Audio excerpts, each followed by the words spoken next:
Finally, we know how large Andromeda is. For millennia, humanity has contemplated that diffuse patch in the night sky without truly understanding what it was seeing.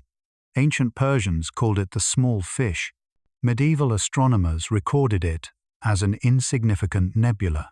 Even in the 20th century, when we finally understood it was another complete galaxy, we were still mistaken about its true size. But in 2025, after decades of meticulous observations, hundreds of orbits of the Hubble Space Telescope, and revolutionary advances in astrophysics, we finally know the truth.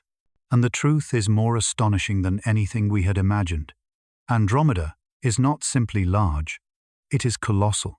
It is 220,000 light-years in diameter, with 1 trillion stars spinning in a perfect gravitational dance, a mass equivalent to more than 1 trillion suns. And most surprising of all, it is not the conquering giant we believed. It is our cosmic twin, our sister in the void of space, destined to meet us in a merger that will redefine the local universe. Tonight, you are going to discover how a measurement error that lasted for decades was finally corrected. You are going to learn about the most ambitious photographic project in astronomical history. You are going to understand why everything we thought we knew about our galactic neighbor was fundamentally wrong.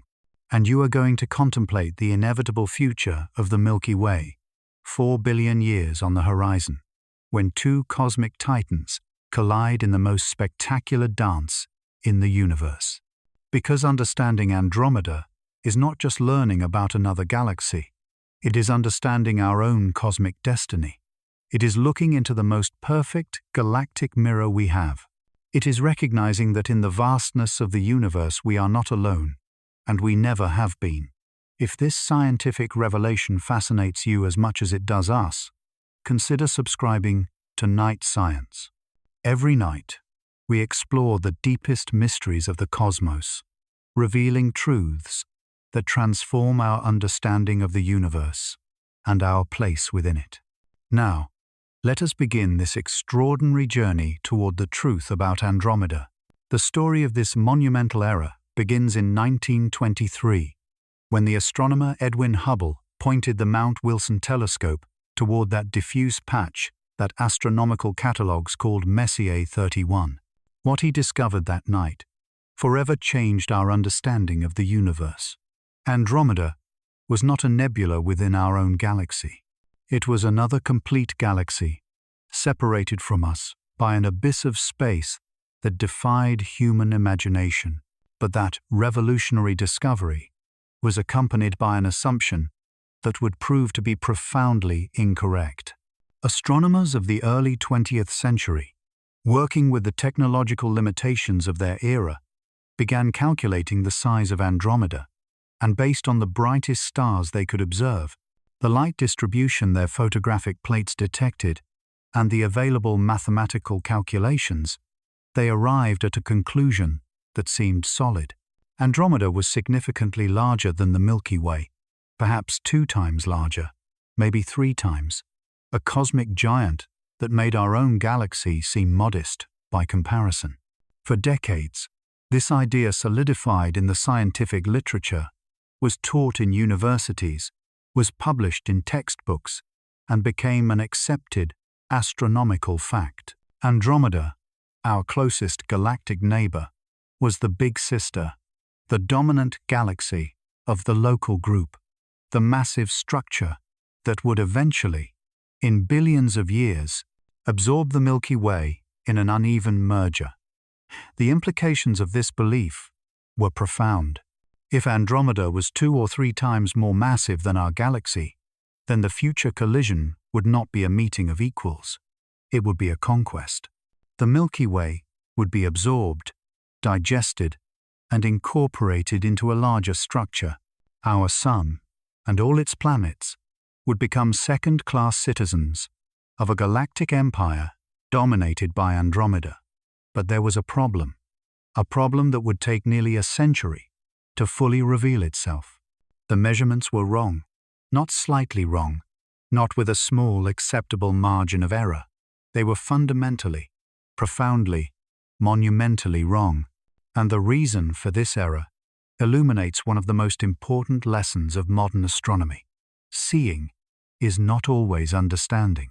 When 20th century astronomers looked toward Andromeda, they saw light, bright light, emanating from the galactic core, scattered light in the spiral arms, light from billions of stars compressed into that telescopic image. But what they could not see was just as important as what they could see. They could not see the fainter regions. They could not resolve individual stars in the outer areas, and they could not detect the massive halo of dark matter that enveloped the entire visible structure. They were measuring only the brightest part of Andromeda. It was like trying to calculate the size of the ocean by looking only at the waves on the surface, like trying to understand a monument by observing only the tip emerging from the water, like measuring the Earth by counting only the highest mountains. And so, generation after generation of astronomers perpetuated the error, not out of incompetence, not from lack of scientific rigor, but because they were limited by the available technology. Ground-based telescopes, however powerful, had to look through kilometers of turbulent atmosphere. Photographic plates, however sensitive, had detection limits. Mathematical calculations, however precise, could only be as good as the data they were based on. But then, something changed. In 1990, NASA launched the Hubble Space Telescope, and although it would take decades to fully exploit its potential, that moment marked the beginning of the end of the monumental era. Hubble was different.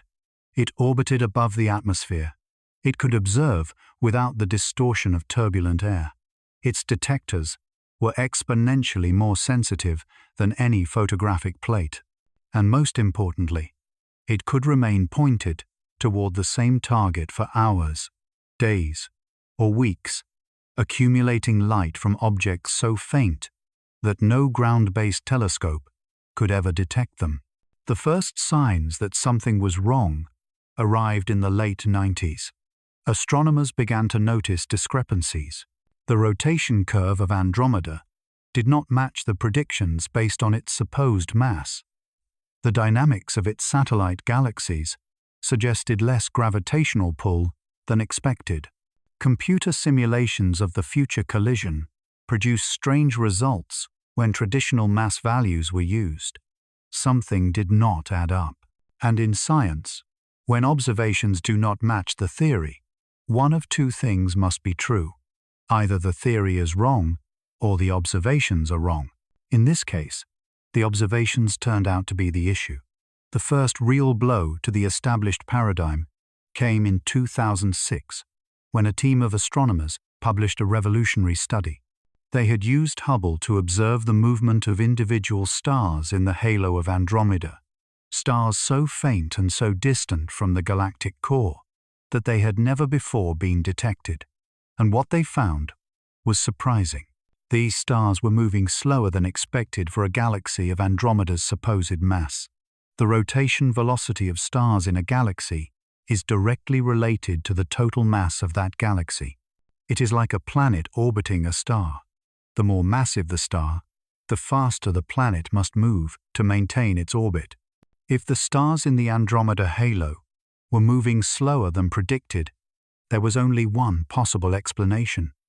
Andromeda was less massive than everyone believed. But this initial discovery was met with skepticism. Decades of scientific consensus do not easily crumble. Critics argued that perhaps the observed stars were atypical. Perhaps there was some unknown factor affecting their velocities. Or perhaps the mathematical model used to interpret the data was incorrect. More evidence was needed. Incontrovertible evidence. Evidence that left no room for doubt. And that evidence arrived in 2018. An international team of astronomers published the most comprehensive study ever conducted on the mass of Andromeda. They had analyzed the movements of dozens of globular clusters orbiting the galaxy. They had studied the dynamics of its satellite galaxies. They had used advanced computer simulations to model the entire structure. And when all the data were processed, when all the calculations were verified, and when all systematic errors were eliminated, the conclusion was undeniable. Andromeda was not 2 or 3 times more massive than the Milky Way.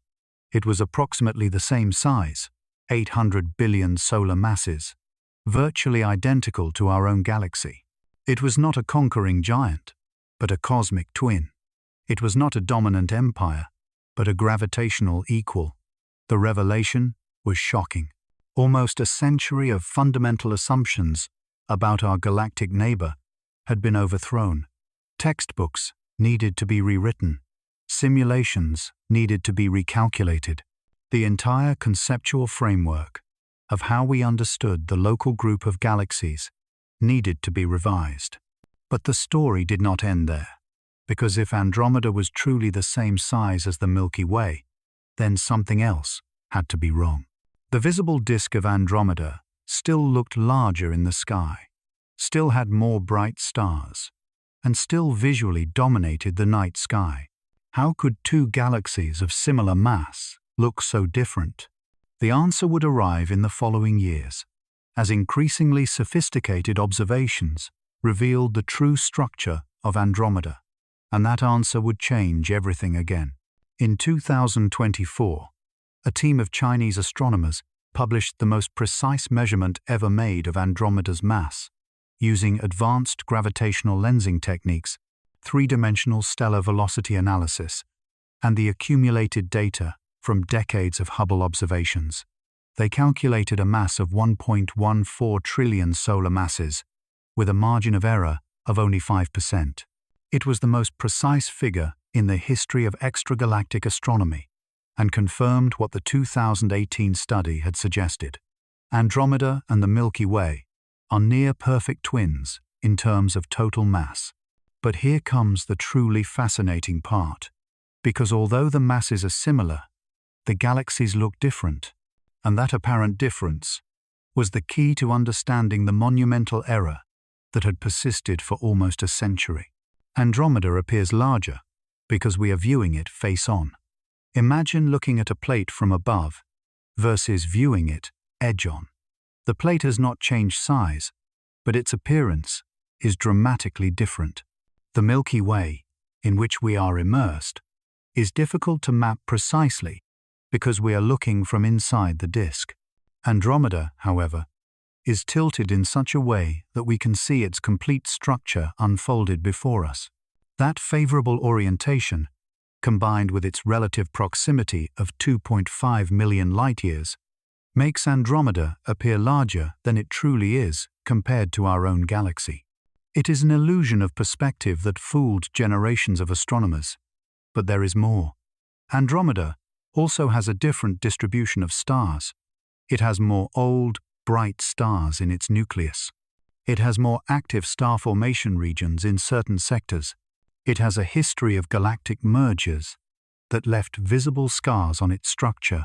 All this contributes to a more impressive, more luminous, and more dominant appearance, even when the total mass is similar to that of the Milky Way. The monumental error was not a matter of incompetence. It was the natural result of observing with limited tools and making reasonable assumptions based on incomplete data. It is a lesson in scientific humility, a reminder that even our most established facts can turn out to be assumptions, waiting to be corrected by better observations, and that correction finally arrived. After almost a century of being wrong, we now know the truth. Andromeda is not our future conqueror. She is our equal. And when we collide in 4 billion years, it will be a merger between twin titans, not the absorption of a dwarf by a giant. This understanding revolutionizes everything. It changes how we model the future collision. It changes how we understand the evolution of the local group, and it changes our understanding of how large-scale structures in the universe form and evolve. And most importantly, it changes how we see ourselves in the cosmos. We are not the smaller galaxy waiting to be conquered. We are cosmic equals, destined for a gravitational dance that will create something new, something beautiful, and something unprecedented in our region of the universe. The monumental error has been corrected. The truth has been revealed, and that truth is more wonderful than the fiction it replaced. To truly grasp the magnitude of the discovery about the true size of Andromeda, we must first understand the technical and scientific feat that made it possible. We are not talking about a simple photograph taken on a clear night. We are talking about the most ambitious photographic project ever undertaken in the history of astronomy. An effort that required 10 years of planning and execution, 1,000 orbits of the Hubble Space Telescope around the Earth, and the perfect coordination of hundreds of scientists at dozens of institutions around the world.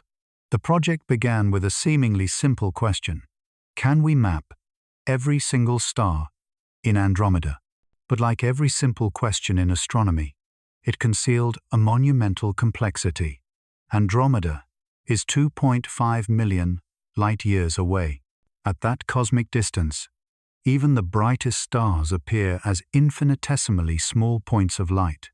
Resolving them individually requires not only an extraordinarily powerful telescope, but also a stability and precision that challenge the limits of space engineering. The Hubble Space Telescope, launched in 1990, had revolutionized astronomy by eliminating the biggest obstacle to ground-based observation, the Earth's atmosphere. That layer of gases that makes life possible also distorts, scatters, and absorbs light coming from space. It is like trying to see the bottom of a swimming pool while someone constantly stirs the water. Hubble, orbiting 550 kilometers above the Earth's surface, had a crystal-clear view of the cosmos without atmospheric interference. But even with this advantage, photographing Andromeda in enough detail to resolve individual stars presented extraordinary challenges. Hubble's field of view is relatively small, approximately the size of a grain of sand held at arm's length. Andromeda, on the other hand, appears in the night sky as an oval spanning 6 times the diameter of the full moon. This meant that they would need to take hundreds of separate photographs and then digitally assemble them like a giant jigsaw puzzle. The Panchromatic Hubble Andromeda Treasury (FAT) project officially began in 2010. The goal was to photograph 1/3 of Andromeda's disk with unprecedented detail, capturing stars so faint that they shone with barely 1/millionth of the sun's luminosity. To achieve this, each region of the sky had to be photographed multiple times using different filters that captured light at different wavelengths, from ultraviolet to near-infrared.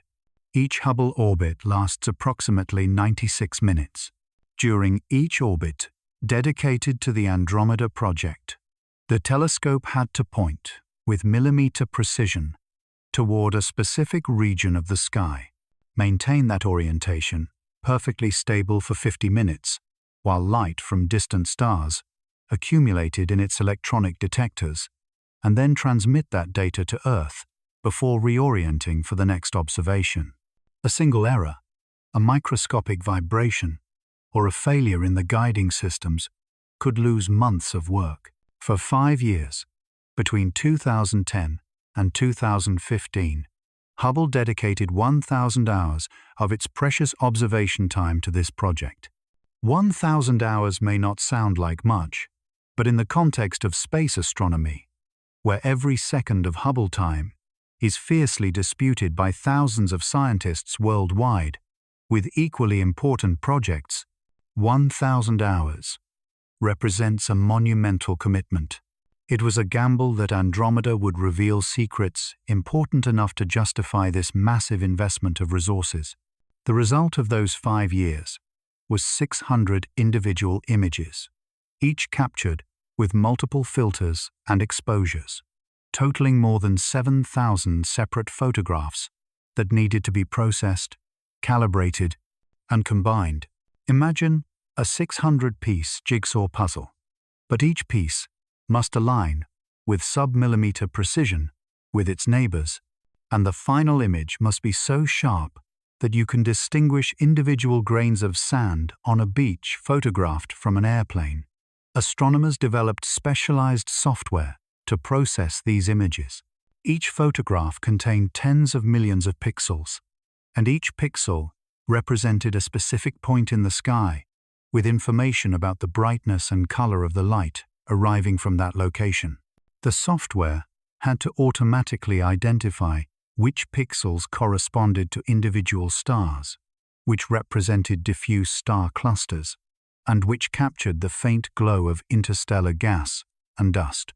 The data processing took additional years. It was not simply a matter of computational power, although supercomputers capable of processing petabytes of information were certainly required. The real challenge was developing algorithms sophisticated enough to distinguish between real stars and instrumental artifacts, between genuine variations in stellar brightness and electronic noise in the detectors. When the mosaic was finally completed in 2015, the result was literally breathtaking. A 2.5 billion pixel image, so large that if you tried to print it with the resolution of a typical photograph, you would need a poster more than 100 meters long. It was like having a bird's-eye view over an entire city, with so much resolution that you could see every person walking the streets. But the numbers barely begin to capture the magnitude of the achievement. In that gigantic image, astronomers had resolved more than 100 million individual stars, 100 million distant suns, each with its own history of formation, evolution, and eventual death. Some were massive blue giants, young stars that shone with the intensity of 100,000 suns. Others were faint red dwarfs, ancient stars that had been shining steadily for billions of years. There were red supergiants on the verge of exploding as supernovae, variable stars that pulsed rhythmically, and binary systems where two stars orbited each other in an eternal gravitational dance. And this was just the tip of the iceberg. The 100 million stars resolved in the Hubble mosaic represented only the brightest stars in Andromeda, those with luminosity greater than that of our Sunday. The galaxy contains hundreds of billions of additional fainter stars, too weak to be individually distinguished, at 2.5 million light-years away. It is like photographing a beach from space, with enough resolution to see every large rock, but not the individual grains of sand that constitute the majority of the landscape. But perhaps the most notable aspect of the Hubble mosaic was not simply the number of stars resolved, but the amount of scientific information that each star provided. By photographing Andromeda with multiple filters, astronomers could determine not only where each star was located, but also its temperature, its approximate chemical composition, its age, and its stage in the stellar life cycle. The bright blue stars marked regions of active star formation, places where clouds of gas and dust gravitationally collapsed to ignite new suns. These regions appeared as luminous pearls strung along Andromeda's spiral arms, revealing the internal structure of the galaxy with a detail that no previous photograph had achieved. It was like seeing the circulatory system of a living organism, with currents of star formation flowing along channels defined by magnetic fields and gravitational density waves. The ancient red stars, on the other hand, populated quieter regions. Andromeda's central bulge glowed with a yellowish-red radiance, the combined light of billions of old stars that had exhausted their nuclear fuel for efficient fusion and now shone steadily as they slowly cooled over eons. These stars had witnessed Andromeda's complete history, forming more than 10 billion years ago when the galaxy itself was young. The mosaic also revealed structural features that had previously only been glimpsed. Andromeda's spiral arms were not simple, uniform bands of stars, but complex structures with subarms, bifurcations, and regions of variable density. There were lanes of dark dust, that blocked the light of the stars behind them, creating dramatic silhouettes against the galactic glare. There were globular star clusters, compact spheres of hundreds of thousands of ancient stars that orbited the galactic disk like miniature satellites. And there were surprises. Regions of star formation where theory predicted no activity should be. Massive stars in unexpected places. Structures suggesting past gravitational interactions with other galaxies. Every pixel of the mosaic told a story, and there were 2.5 billion pixels to analyze. The impact of the FAT project on astronomy cannot be overstated. Suddenly, Andromeda ceased to be a distant galaxy. We studied primarily as a complete object and became a detailed laboratory where we could examine astrophysical processes star by star. We could track how stars formed in molecular clouds, how they evolved over millions of years, how they interacted with their neighbors, and how they finally died in spectacular explosions or slow fade-outs. For the first time in history, we had a stellar census of an external galaxy, comparable in detail to the studies we had conducted of our own Milky Way. This was revolutionary because studying the Milky Way from within presents unique challenges. We are immersed in the galactic disk, surrounded by interstellar dust that blocks our view of vast regions. It is like trying to map a city while standing at a specific intersection with buildings blocking your view in all directions. Andromeda, viewed from outside at 2.5 million light-years away, offered us a perfect external perspective. The Hubble mosaic instantly became one of the most valuable datasets in astronomy. Scientists from dozens of countries have analyzed it to study topics ranging from the formation of planets around young stars to the distribution of dark matter in galactic halos. It has generated hundreds of scientific publications and has trained a new generation of astronomers in big data analysis techniques. But perhaps most importantly, the mosaic fundamentally changed our understanding of the size and structure of Andromeda. By resolving stars in the faint outer regions of the galactic disk, it revealed that the galaxy extended much farther than anyone had imagined. Those faint stars in the outer reaches were not instrumental errors or foreground objects. They were genuine members of Andromeda, integral parts of a galaxy that turned out to be twice as large as we had calculated for a century. And this was just the beginning, because once we had the complete mosaic, astronomers began to ask deeper questions. If the visible disk was twice as large as expected, what lay beyond? Where did Andromeda really end? And how much total mass did this cosmic giant contain? The answers to these questions would be even more surprising. 220,000 light-years. Try to imagine that distance. If you could travel at the speed of light, 300,000 kilometers per second, it would take you 220,000 years to cross Andromeda from one end to the other. If you had started that journey when Neanderthals were still walking across Europe, you would only now be reaching the other side. It is a scale that defies human comprehension, and yet this is the actual measured diameter of our closest neighboring galaxy. For decades, astronomers had estimated that Andromeda measured approximately 110,000 light-years in diameter. This figure was based on careful observations of the visible stellar disk, the regions where stars shone brightly enough to be detected by ground-based and space telescopes. It seemed like a reasonable measurement. The Milky Way measures around 100,000 light-years in diameter, so Andromeda, being slightly larger, fit perfectly with the theoretical expectations for similar spiral galaxies. But the new Hubble observations revealed an uncomfortable truth. Andromeda's stellar disk did not end where we thought it did.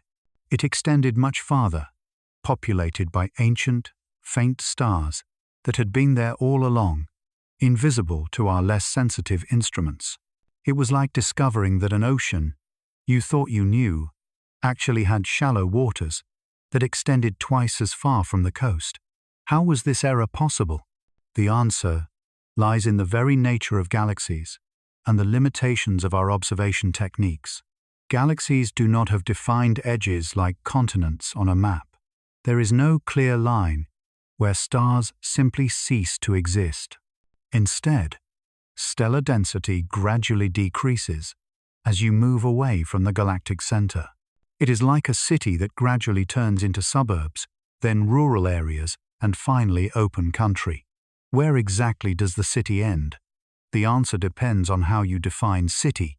In the case of Andromeda, astronomers had traditionally defined the galaxy's edge as the point where the density of stars fell below a certain detectable threshold. But this threshold was limited by the sensitivity of our telescopes. With more sensitive instruments, we could detect fainter stars, and therefore push the effective edge of the galaxy farther and farther away. The Hubble mosaic, with its unprecedented ability to resolve individual stars, even in the faint outer regions of the disk, revealed that there were significant stellar populations far beyond the traditional 110,000 light-year limit. These were not just a few scattered stars that had been expelled from the galaxy by gravitational interactions. They were coherent populations, integral parts of the galactic structure, with densities and chemical compositions that clearly identified them as members of Andromeda. Astronomers began to trace these outer populations, star by star. They measured their positions, their movements, their colors, and their brightnesses. And with each new measurement, the true size of Andromeda became clearer. The disk did not end at 110,000 light-years, nor even at 150,000 light-years. The stars continued, increasingly scattered but unequivocally present, up to at least 220,000 light-years from the galactic center. This new measurement of the galactic diameter had immediate implications for our understanding of Andromeda's structure.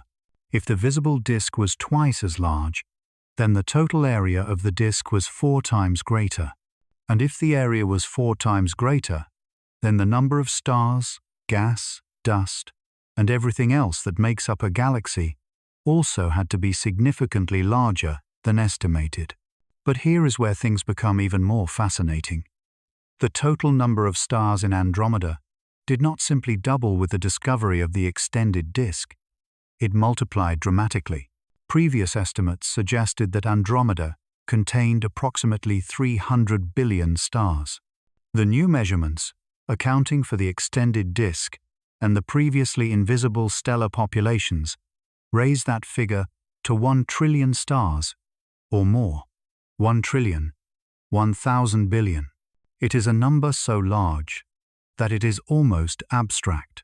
If you tried to count up to 1 trillion, counting one number per second without stopping day and night, it would take you more than 31,000 years, and each of those numbers would represent a distant sun in Andromeda, many of them potentially surrounded by their own planetary systems. Comparing this number with our own Milky Way puts things in perspective. Our galaxy contains between 200 billion and 400 billion stars, depending on how the fainter stars are counted. This means that Andromeda contains at least 2.5 times more stars than our galaxy, possibly 3 times more. It is not simply slightly larger. It is significantly more populated, more complex, and more massive in terms of stellar content. But the 220,000 light-years of the visible disk were only part of the story. Astronomers knew that spiral galaxies like Andromeda are surrounded by stellar halos, regions much larger than the disk where old stars orbit in random and chaotic trajectories, instead of following the ordered rotation pattern of the disk. These halos are extremely difficult to study because the stars are very scattered and very faint. It is like trying to see individual stars in an extremely diffuse fog. Using advanced observation techniques, including extremely long exposures and sophisticated statistical analysis, astronomers began to map Andromeda's halo. What they discovered was astounding. The halo extended up to 600,000 light-years or more from the galactic center. This meant that the total diameter of Andromeda, including its halo, was approximately 1.2 million light-years, nearly 3 times the size of the visible disk. To put this in extreme perspective, if we could see Andromeda's entire halo shining in the night sky with the same intensity as its nucleus, it would appear as a gigantic oval that would cover approximately 180 degrees of the sky. It would be so large that you could not see the whole thing at once without turning your head. It would occupy almost half of the visible sky, from horizon to horizon. But of course, we cannot see the entire halo. The stars are too scattered and too faint. What we see with the naked eye is only the bright core of Andromeda, a small diffuse patch that appears as an object the size of the full moon. It is like seeing only the flame of a candle when there is actually a huge bonfire extending in all directions, invisible to the naked eye, but very real. The discovery of Andromeda's true size also revealed fascinating details about its internal structure. The spiral arms, which are the most iconic features of spiral galaxies, turned out to be much more extensive and complex than previous observations had shown. They were not just 2 or 3 main arms wrapping around the galactic disk. There were multiple arms, subarms, ramifications, and structures that intertwined in intricate patterns. These spiral arms are not solid physical objects. They are density waves, regions where the density of stars, gas, and dust is temporarily higher due to the complex gravitational dynamics of the galactic disk. Imagine a crowd of people walking around a circular track. If some people walk slower in certain sections, temporary groups will form that move around the track. This is how spiral arms work. The stars are not trapped in the arms. They enter and exit them as they orbit the galactic center. But these spiral arms are crucial for star formation. When clouds of interstellar gas enter a spiral arm, the higher density compresses them, initiating the gravitational collapse that eventually forms new stars. That is why spiral arms appear blue and bright in photographs. They are filled with young, massive, and hot stars that have recently formed in the compressed molecular clouds. With the new measurement of 220,000 light-years in diameter, astronomers were able to trace these spiral arms with unprecedented detail. They discovered that some arms extended much farther than expected, winding several times around the galactic center before blurring into the outer disk. There were regions of active star formation, even in the outer reaches of the disk, places where new generations of stars were being born, despite the low density of available gas. Andromeda's structure also revealed evidence of its turbulent history. Galaxies are not static objects. They interact gravitationally, merge, absorb smaller galaxies, and experience internal perturbations. The patterns in the stellar distribution of Andromeda showed scars from these past interactions. There were streams of stars, elongated structures suggesting that smaller satellite galaxies had been torn apart by Andromeda's tidal forces in the distant past. There were also asymmetries in the disk. One side of Andromeda appeared slightly brighter and more extensive than the other.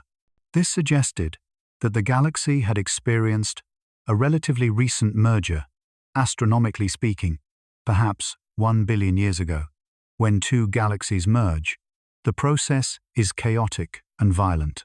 The massive gravitational forces distort the structures of both galaxies, throwing stars into new orbits and creating density waves that propagate through the disk for hundreds of millions of years. The precise measurement of Andromeda's diameter also allowed astronomers to calculate its average stellar density with greater accuracy.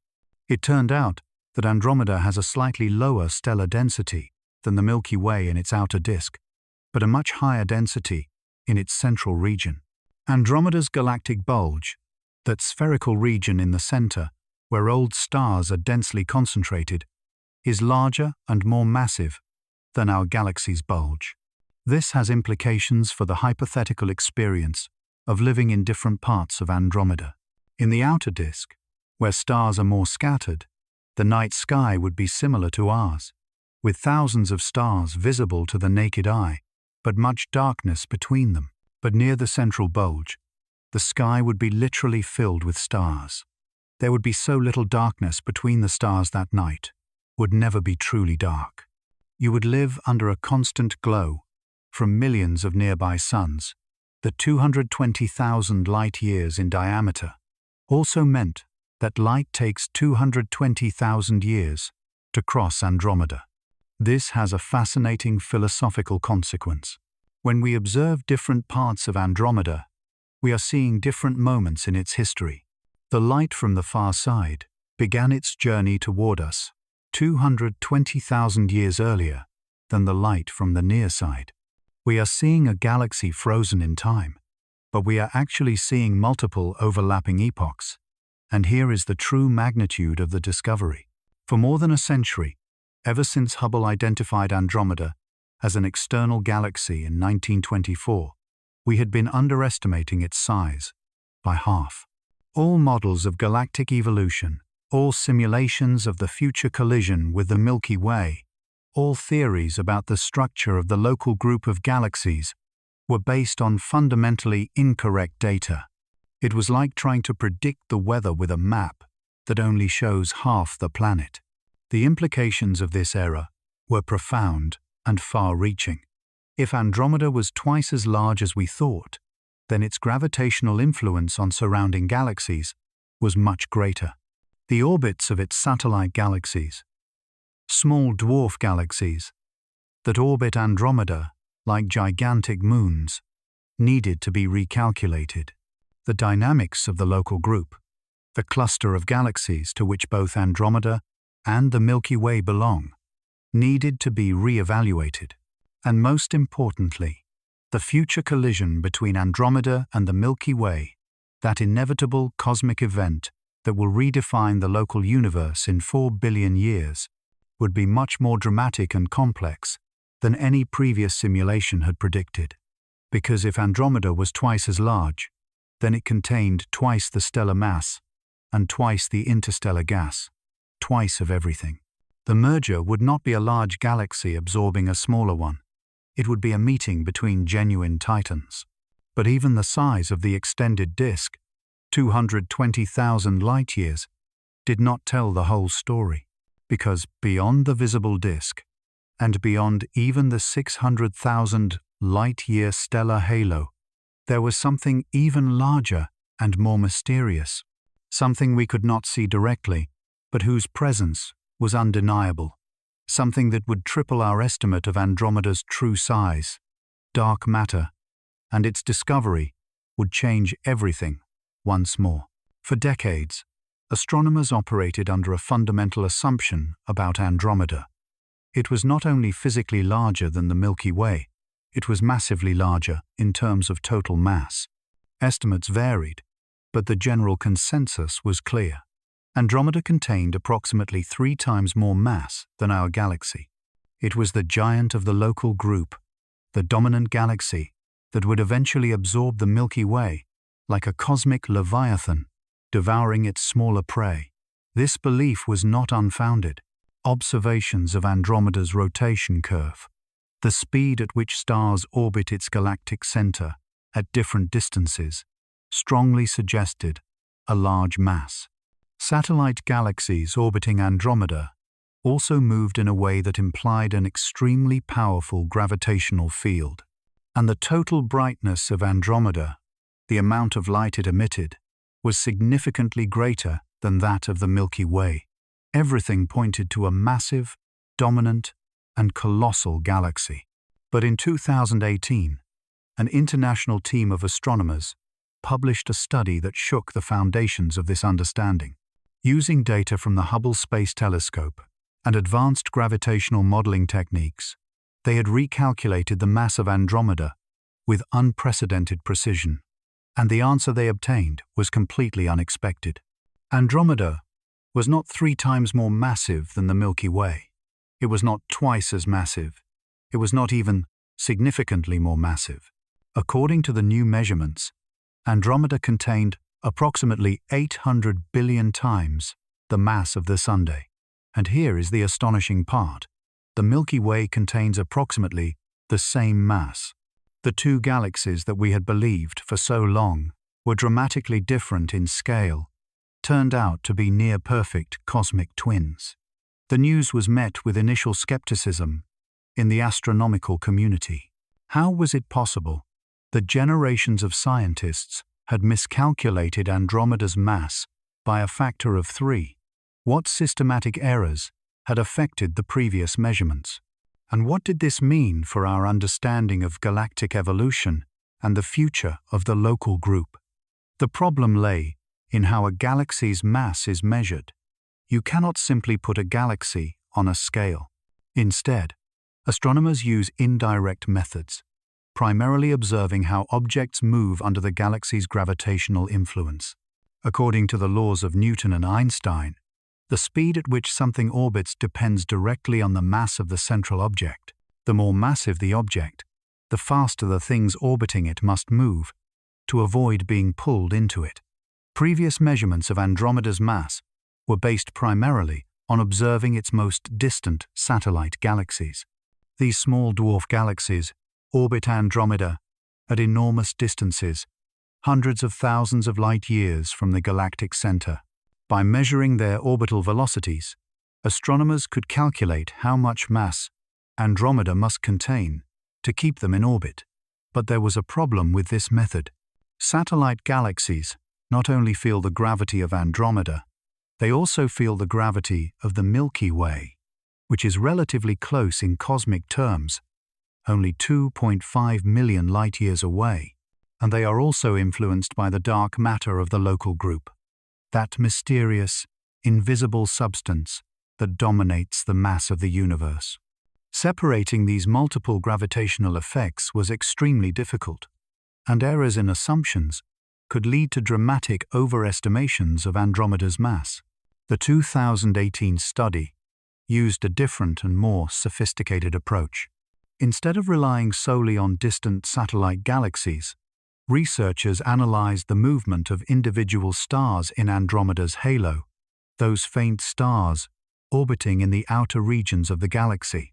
These stars are close enough to the galactic center that Andromeda's gravity completely dominates over other influences, but far enough away to trace the galaxy's total gravitational field, including its dark matter halo. The results were unequivocal. The total mass of Andromeda, including all its stars, gas, dust, and dark matter, was approximately 800 billion solar masses. This was much less than previous estimates of 2 trillion or more solar masses, and was remarkably similar to the most recent estimates of the Milky Way's mass. But the story did not end there. In 2024, a team of Chinese astronomers published a further refinement of these measurements, using even more advanced techniques and a larger dataset that included information from the European Space Agency's Gaia satellite. They calculated Andromeda's mass with a precision of 5%, a level of accuracy unprecedented for an external galaxy. Their answer, 1.14 trillion solar masses, was slightly higher than the 2018 estimate, but still in the same general range, and crucially, still comparable to the estimated mass of the Milky Way. The corrections did not change the fundamental conclusion. Andromeda and the Milky Way are cosmic twins, not a giant and a dwarf. This revelation had profound and immediate implications. First, it meant that the dynamics of the local group needed to be completely re-evaluated. For decades, models had assumed that Andromeda was the dominant center of mass of the group, with all other galaxies orbiting it like planets around a Sunday. But if Andromeda and the Milky Way had similar masses, then the local group was more like a binary system, with two massive galaxies orbiting a common center of mass. Second, it radically changed the predictions for the future collision between the two galaxies. Previous simulations had assumed that Andromeda being much more massive, would dominate the interaction. The Milky Way would be distorted and eventually absorbed, with Andromeda remaining relatively intact, but with similar masses, the collision would be much more symmetrical. Both galaxies would be equally distorted. Both would lose their original identity. The result would be a true fusion, not an absorption. Third, it raised fascinating questions about why Andromeda appears brighter and larger than the Milky Way if they have similar masses. The answer lies in the details of their structure and composition. Andromeda has a slightly higher rate of star formation, meaning it has more young, bright stars that emit a lot of light. It also has a larger and more luminous central bulge. These structural differences can create a brighter appearance without necessarily requiring much more total mass. The distribution of mass within each galaxy also turned out to be different.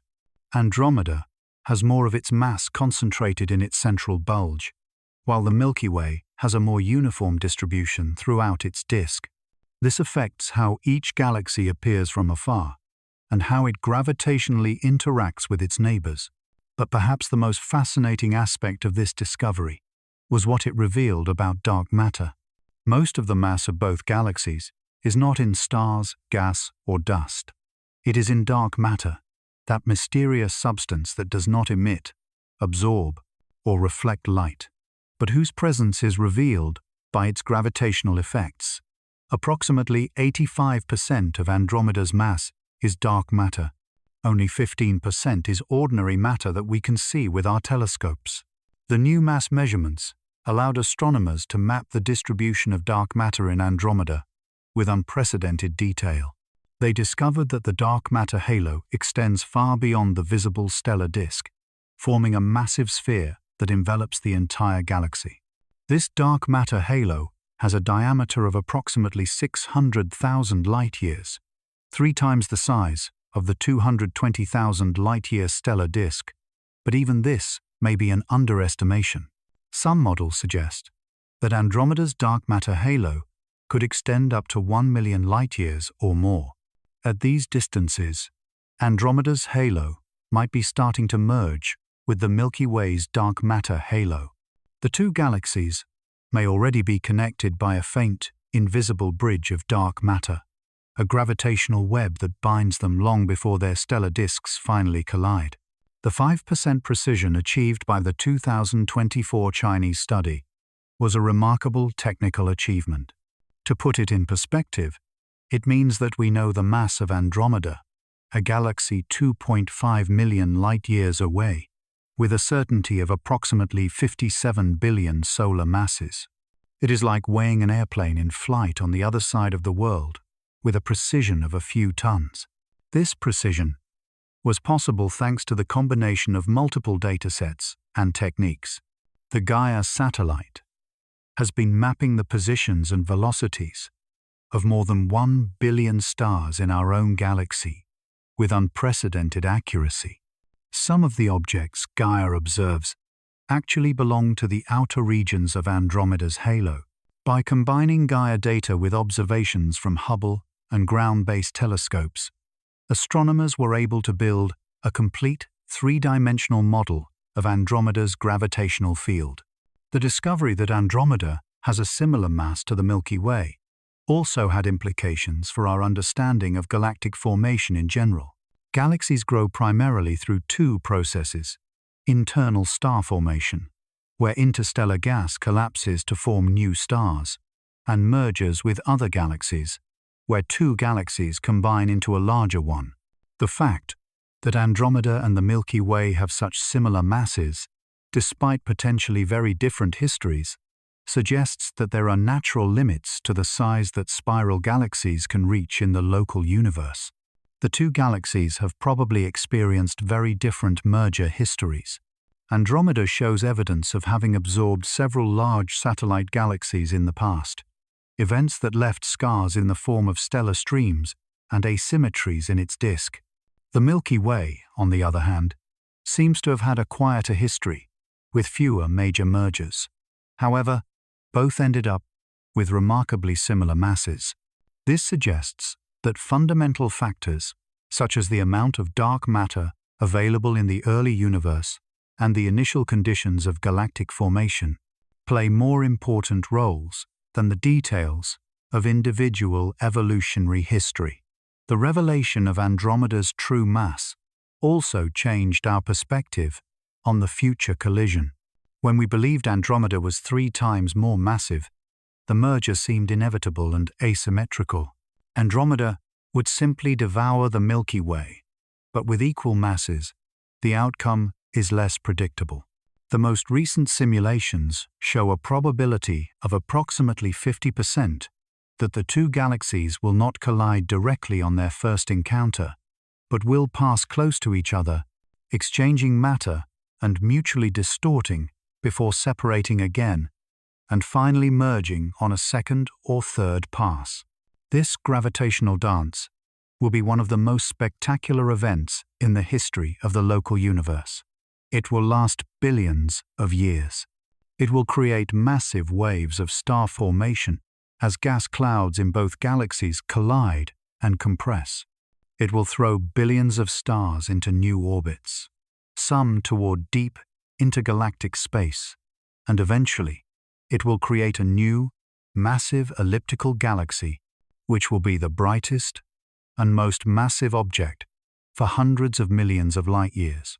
But most importantly, this discovery reminded us that even our closest and most studied cosmic neighbors can hold fundamental secrets. For almost a century after Hubble identified Andromeda as an external galaxy, we operated under a fundamentally incorrect assumption about its mass. Only with the most advanced techniques and the most precise data of the 21st century did we finally discover the truth. And this truth is beautiful in its symmetry. We are not a lesser galaxy destined to be devoured by a giant. We are cosmic twins, equal in mass and majesty, destined to merge in a gravitational dance that will create something even greater than either of us separately. Now that we knew the true size and mass of Andromeda, astronomers could dedicate themselves to studying its internal structure with a level of detail that was previously impossible. What they discovered was a galaxy of astonishing complexity, with features that challenged previous assumptions about what spiral galaxies should look like. Let us start with the nucleus, the bright heart of Andromeda. At the absolute center of the galaxy is a supermassive black hole, an object so dense that not even light can escape its gravitational pull. This black hole has a mass of approximately 100 million times the mass of the Sun. To put this in perspective, if you could compress our Sun to the size of Andromeda's black hole while maintaining the same mass, it would have a radius of barely 300 kilometers. All that solar material compressed into a sphere smaller than the distance between Madrid and Barcelona. The central black hole is not alone. It is surrounded by a dense cluster of millions of old stars that orbit frantically in the innermost region of the galactic bulge. These stars move at speeds of hundreds of kilometers per second, swirling in chaotic orbits, dictated by the intense gravitational field of the black hole. If you could stand on a planet in this region, the night sky would be so full of stars that there would never be true darkness. You would be constantly bathed in the light of millions of nearby suns. Surrounding the nucleus is the galactic bulge, a massive spherical structure that contains approximately 100 billion stars.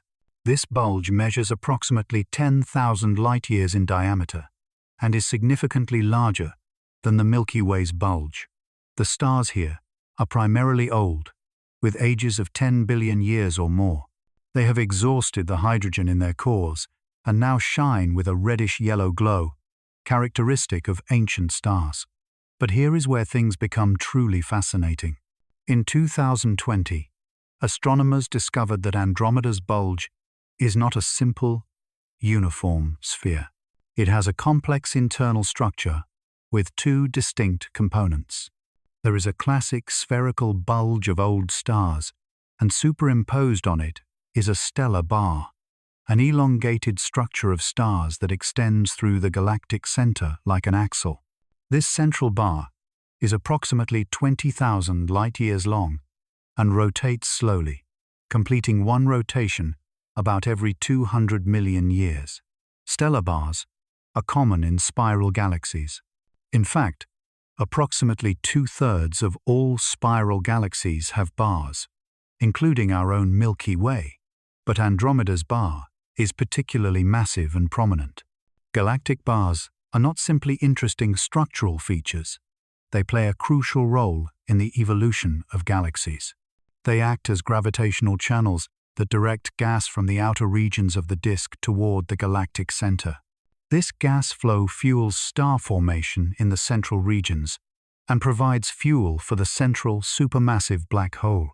Without the bar, Andromeda would be a very different galaxy, likely with less central star formation and a less active black hole. Extending from the central bulge are the spiral arms, the most iconic features of Andromeda and of spiral galaxies in general. But Andromeda's arms turned out to be much more complex than previous observations had suggested. They are not two clean, simple arms symmetrically wrapping around the center. They are an intricate network of multiple arms, subarms, ramifications, and secondary structures that intertwine in patterns that astronomers are still trying to fully understand. Andromeda's main spiral arm can be traced for more than one complete turn around the galaxy before blurring into the outer disk. But there are also numerous secondary arms that branch off the main arm, creating a structure that resembles the branches of a tree more than the clean, symmetrical arms we see in simplified illustrations of spiral galaxies. These spiral arms are delineated by bright regions of active star formation.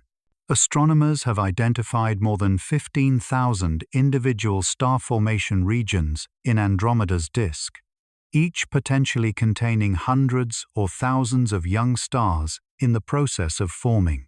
These regions appear as blue, bright pearls strung along the spiral arms, creating the distinctive pattern that makes spiral galaxies so beautiful. But not all stars in the spiral arms are young. The arms also contain old stars that are simply passing through them on their orbits around the galactic center. Remember, spiral arms are not solid physical objects. They are density waves, temporary regions where the density of stars and gas is higher. Stars enter a spiral arm from one side, pass through it for millions of years, and then exit on the other side, continuing their orbit around the galaxy.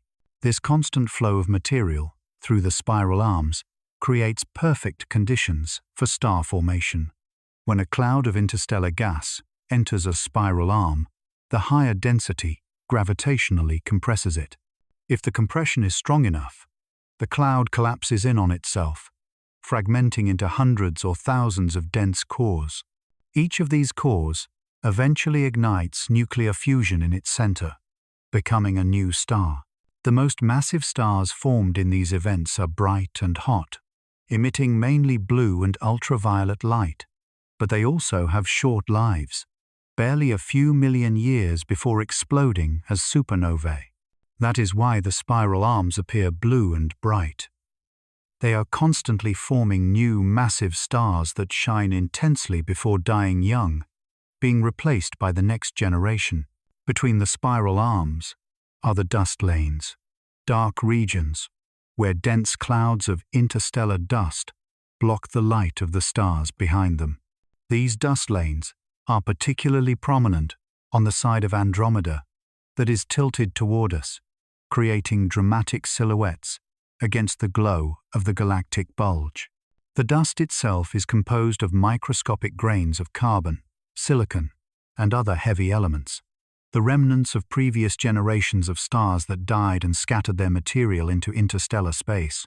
But the most surprising feature of Andromeda's disk, discovered thanks to the Hubble mosaic, is its triple disk structure. Astronomers discovered that the disk is not a single uniform layer of stars, but three superimposed disks with different properties. The innermost disk contains mainly old, red stars, with little interstellar gas. It extends from the central bulge to approximately 30,000 light-years from the galactic center. This disk is thick, with stars orbiting at varied angles, rather than being strictly confined to the galactic plane. The average age of the stars here is approximately 10 billion years. The middle disk is where most of the active star formation occurs. It extends from 30,000 to 120,000 light-years from the center. This disk is thinner than the inner disk, with most stars confined to a layer barely 1,000 light-years thick. It contains large amounts of interstellar gas and is where the most prominent spiral arms are found, with their bright regions of star formation. The outer disk is the faintest and most difficult to study.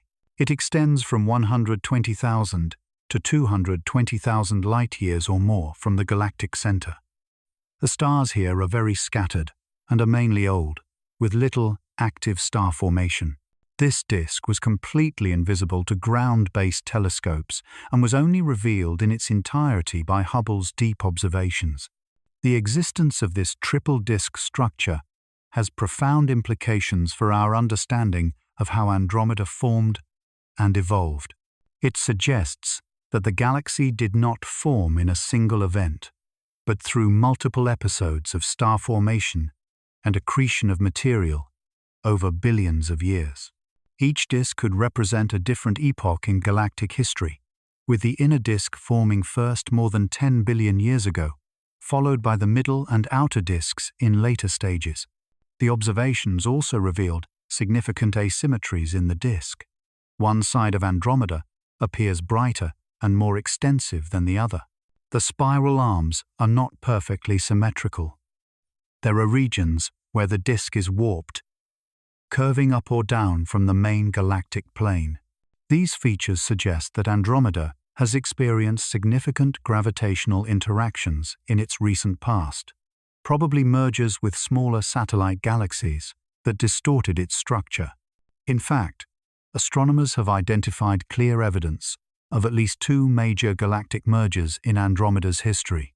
There are stellar streams, elongated structures that wrap around the galaxy like scars, which are the shattered remnants of satellite galaxies that were torn apart by Andromeda's tidal forces hundreds of millions of years ago. These stellar streams contain millions of stars that once belonged to independent galaxies, but are now being gradually absorbed into Andromeda's halo. Andromeda's rotation curve, the speed at which stars orbit the galactic center at different distances, also revealed fascinating information. In the inner disk, stars orbit at approximately 220 kilometers per second. Surprisingly, this speed remains nearly constant as you move away from the center, staying around 220 kilometers per second, up to the confines of the visible disk, and then slowly decreasing to approximately 170 kilometers per second in the outer halo. This flat rotation curve is one of the strongest pieces of evidence for the existence of dark matter. If Andromeda contained only the matter we can see, stars, gas, and dust, then the orbital speed should decrease rapidly with distance from the center, following the Keplerian laws that govern planetary systems. The fact that the speed remains constant means that there must be additional invisible mass distributed in a massive halo around the galaxy, providing the extra gravity needed to keep the outer stars moving so fast. Andromeda's magnetic field also turned out to be more complex than expected. Astronomers were able to map the galactic magnetic field by observing the polarization of light from background stars.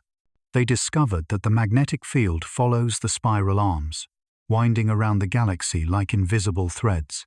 This magnetic field plays a crucial role in star formation, helping to regulate the collapse of gas clouds and channeling charged particles expelled by supernovae. The temperature of the interstellar gas in Andromeda varies dramatically depending on the location. In regions of active star formation, the gas is heated to tens of thousands of degrees, by the intense radiation from young, massive stars.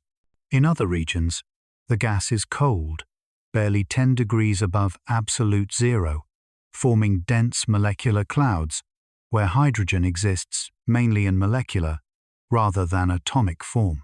Astronomers also discovered that Andromeda has approximately 5,000 globular star clusters orbiting its bulge and disk. These clusters are compact spheres of hundreds of thousands of ancient stars, each cluster containing stars that formed at approximately the same time, more than 10 billion years ago. They are like cosmic time capsules, preserving information about conditions in the early universe when Andromeda was young. The chemical composition of stars in different parts of Andromeda also revealed its history. Stars in the central bulge are rich in heavy elements like iron, carbon, and oxygen, indicating that they formed from gas that had already been enriched by previous generations of stars. Stars in the outer disk, on the other hand, are poorer in heavy elements, suggesting that they formed from more pristine gas that had undergone fewer cycles of stellar processing.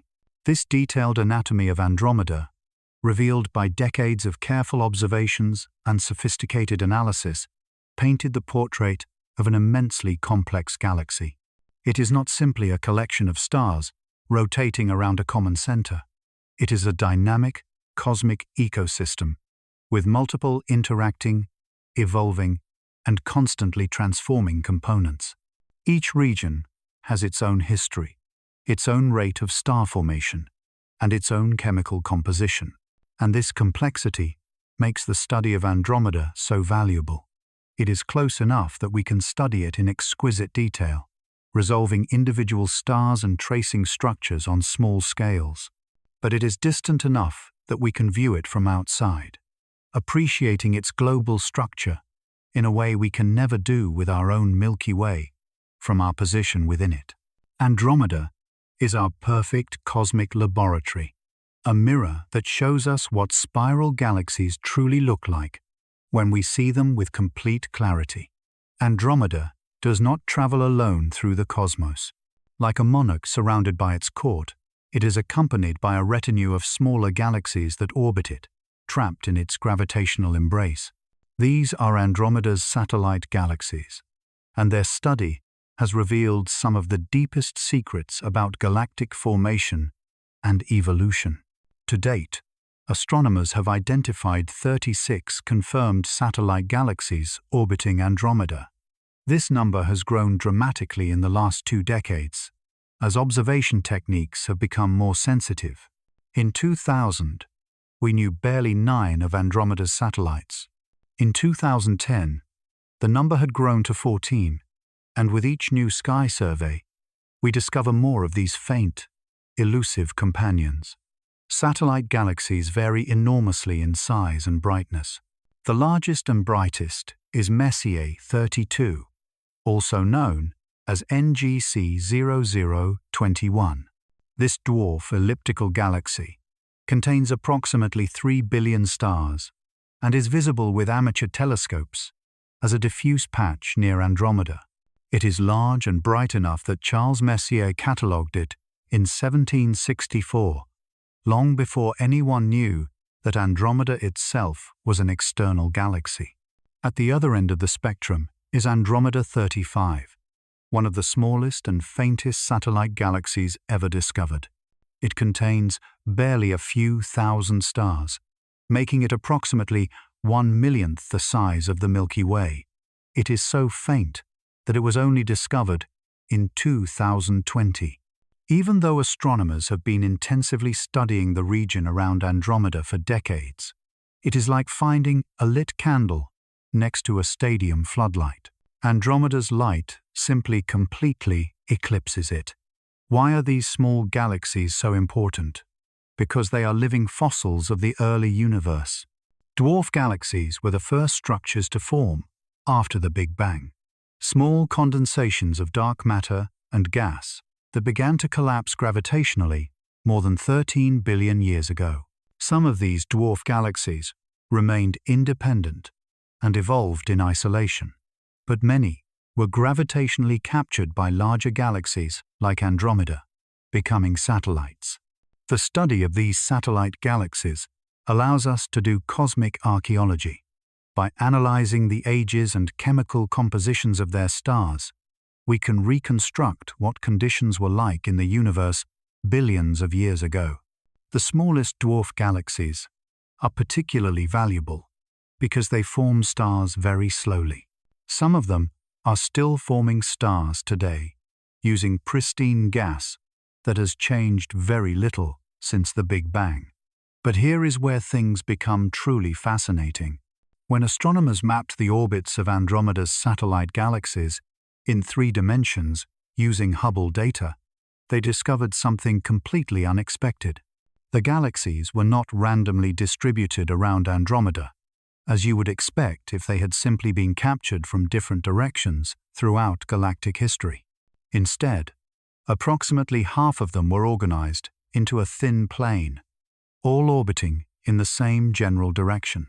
This plane of satellites measures approximately 400,000 light-years in diameter, but is barely 40,000 light-years thick. It is like a gigantic disk of dwarf galaxies rotating around Andromeda. And this should not be possible, according to our standard models of galactic formation.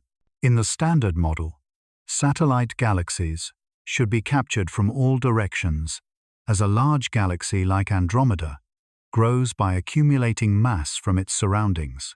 Their orbits should be random, forming a spherical cloud around the host galaxy. The fact that so many of Andromeda's satellites are confined to a single plane suggests that something different happened. One possibility is that these satellite galaxies were not captured individually at all. Instead, they could be the remnants of a massive galactic merger in Andromeda's distant past. Perhaps 8 or 10 billion years ago, Andromeda might have collided with and absorbed another galaxy of significant size. During the merger, the satellite galaxies of the absorbed galaxy would have maintained their original orbits around their former host, but would now orbit Andromeda in a coherent plane.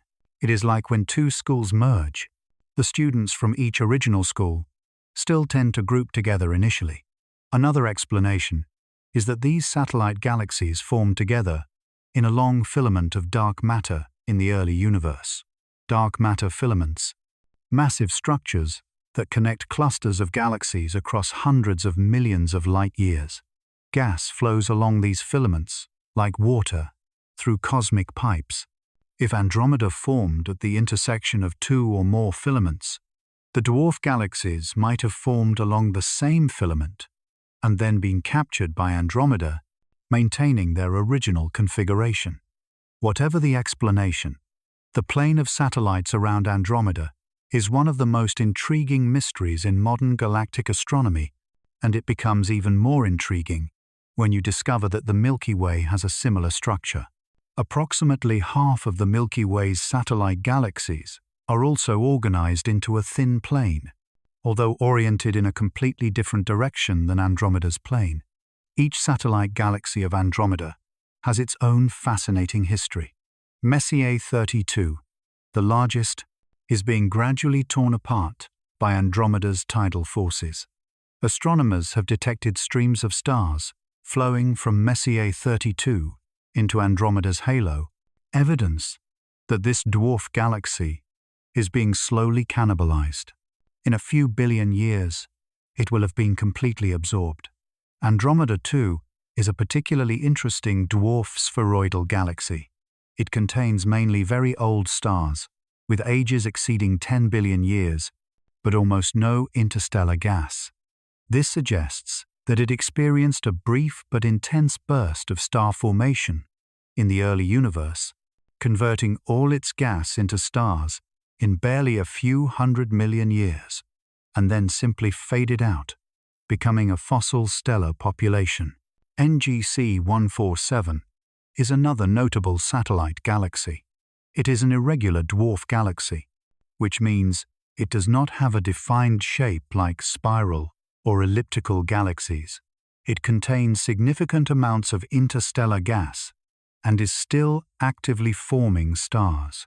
Its stellar population is extremely young compared to most of the other satellites, with many stars less than 100 million years old.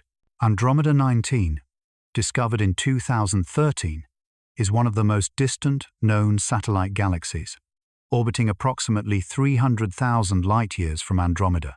At this distance, it is barely within the limit of Andromeda's gravitational influence, on the border where the Milky Way's gravity begins to compete with Andromeda's.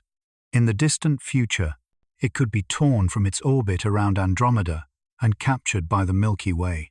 Conversely, the smallest satellite galaxies are almost completely dominated by dark matter. Andromeda 21, for example, contains approximately 1 million solar masses of dark matter, but only a few thousand visible stars. The ratio between dark matter and visible matter is 1,000 to 1, compared to a ratio of approximately 10 to 1 in larger galaxies. These ultra-faint dwarf galaxies are essentially clumps of dark matter, with barely a handful of stars trapped in their center. The study of these satellite galaxies has helped confirm key predictions of the cold dark matter theory. This theory predicts that there should be hundreds or even thousands of small dark matter halos orbiting large galaxies like Andromeda. Many of these halos might be completely dark, with no visible stars at all. The 36 satellite galaxies we have detected so far might be just the tip of the iceberg, the only dark matter halos that manage to form enough stars to be detectable with our current telescopes. But here is an interesting problem. The cold dark matter theory predicts that there should be many more satellites than we actually observe. Computational simulations suggest that Andromeda should have hundreds of satellite galaxies, not just 36. This discrepancy is known as the missing satellites problem and is one of the biggest challenges for the standard model of galactic formation. There are several possible explanations. Perhaps many of the predicted satellite galaxies are simply too faint to detect with current technology, or perhaps something prevented most of the small dark matter halos from forming stars, leaving them completely dark and undetectable. Or perhaps our understanding of dark matter needs refinement, and the properties of dark matter are slightly different from what we assume in our models. Astronomers have also studied the chemical compositions of the stars in Andromeda's satellite galaxies. What they discovered was surprising. Stars in the smallest satellite galaxies are extremely poor in heavy elements, with only 100th or even 1,000th of the iron abundance that the Sun has. This confirms that these galaxies are very old, formed at a time when the universe contained very few heavy elements, because only a few generations of stars had lived and died. Some satellite galaxies show evidence of having experienced multiple episodes of star formation, separated by billions of years of inactivity. Andromeda 14, for example, has two distinct stellar populations. A group of very old stars, formed more than 10 billion years ago, and a group of much younger stars, formed barely 2 billion years ago. What caused these intermittent episodes of star formation? It is still a mystery, but is probably related to gravitational interactions with other galaxies or with Andromeda itself. The spatial distribution of the satellite galaxies also provides clues about the structure of Andromeda's dark matter halo. The most distant satellites are 300,000 or 400,000 light-years from Probit, Andromeda's center, moving in orbits that take billions of years to complete. Their orbital velocities reveal the total mass of the dark matter halo, confirming that Andromeda is enveloped in a huge sphere of invisible matter that extends far beyond its visible stellar disk. Some of the satellite galaxies are doomed. Those that orbit too close to Andromeda are being ripped apart by tidal forces, the same type of forces that cause ocean tides on the Earth, but millions of times more powerful. These forces stretch the satellite galaxy, tearing stars from its outer regions and scattering them into long streams that will eventually become part of Andromeda's diffuse halo. Astronomers have identified several of these tidal streams around Andromeda, ghostly rivers of stars that trace the orbits of satellite galaxies that were destroyed millions or even billions of years ago. The most prominent stream, called the Giant Stream, extends for more than 100,000 light-years across Andromeda's halo. It contains the remnants of at least 2 satellite galaxies that were completely disintegrated by close encounters with Andromeda. These stellar streams are incredibly valuable to astronomers because they act as tracers of Andromeda's gravitational field. By mapping how these streams curve and deform, scientists can reconstruct the 3-dimensional distribution of mass in Andromeda's halo, including the invisible dark matter. It is like using water currents to map the invisible topography of the ocean floor. The final destiny of all Andromeda's satellite galaxies is sealed. Over time, perhaps over the next 10 or 20 billion years, all will eventually be absorbed by Andromeda. Some will be ripped apart by tidal forces and gradually dispersed. Others will collide directly with Andromeda's disk, triggering bursts of star formation, and some will simply sink slowly toward the galactic center due to dynamical friction, the same process that causes an artificial satellite to eventually fall to Earth. But before this happens, there is an even more dramatic event on the horizon. In approximately 4 billion years, Andromeda will collide with the Milky Way. And when this happens, the satellite galaxies of both galaxies will mix in a chaotic dance. Some will be destroyed in the turbulence of the merger. Others will survive and find new homes orbiting the resulting merged galaxy. And some could be completely ejected from the system, launched into deep intergalactic space by violent gravitational encounters. The 36 silent companions of Andromeda are much more than just curious objects orbiting a larger galaxy. They are time capsules that preserve information about conditions in the early universe. They are laboratories for studying dark matter and galactic formation on the smallest scales. And they are reminders that even seemingly permanent cosmic structures are in constant change, growing, evolving, and transforming over eons. Measuring the cosmic abyss, the distance to Andromeda, the light you see when you look at Andromeda tonight, began its journey 2.5 million years ago. At that time on Earth, the first hominins of the genus Homo were just emerging on the African plains. There were no cities, no agriculture, and no written language. Our ancestors were primitive creatures who had just learned to use simple stone tools. And yet, even then, the photons that now enter your eyes were already traveling across the intergalactic void toward us. 2.5 million light-years. This is the distance that separates us from Andromeda, and it is one of the most important measurements in all of astronomy. It not only tells us how far away our nearest large galaxy neighbor is, but is also fundamental for calibrating our cosmic distance ladder, the system of measurements we use to determine how far away all objects in the universe are. But measuring this distance was anything but simple. In fact, it took almost a century of arduous work by successive generations of astronomers to arrive at the current figure with a precision of 5%. And the story of how we achieved this measurement is one of the most fascinating sagas in the history of science. The fundamental problem with measuring distances in astronomy is that you cannot simply stretch a measuring tape to the stars.